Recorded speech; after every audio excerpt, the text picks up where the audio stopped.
Diha to'y time kani akong isa ka dalaga pag uli gikag balay gikag school I mean.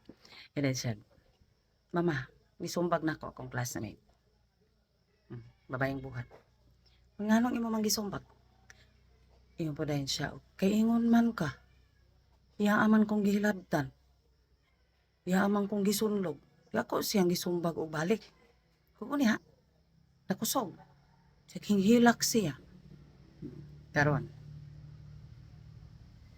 di ba kasagaraan natong ingon sa atong mga anak nga magpaubos, dili mo balos, dili mo sukol. When I was raising my kids, I taught them the opposite. So ako silang giingnan, ayaw panguna, ayaw panghilabot, pero og hilabtan ka, balos.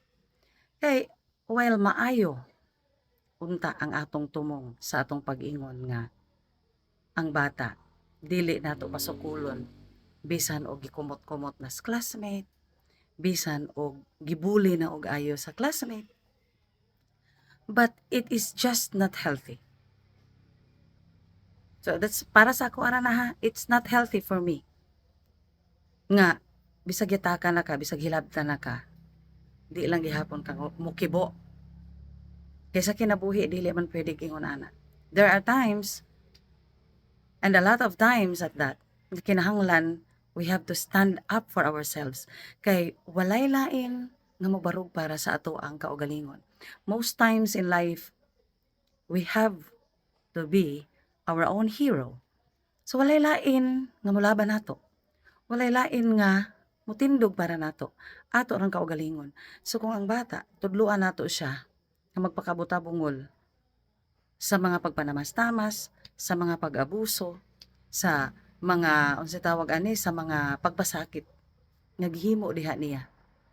So we are teaching our children nga ato ara nga palabyon ang mga pasakit bisan og naatay katarungan nga motingog.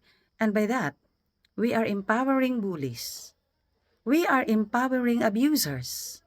So we are teaching our children nga sila mismo ang muyatak sa ilang katungod.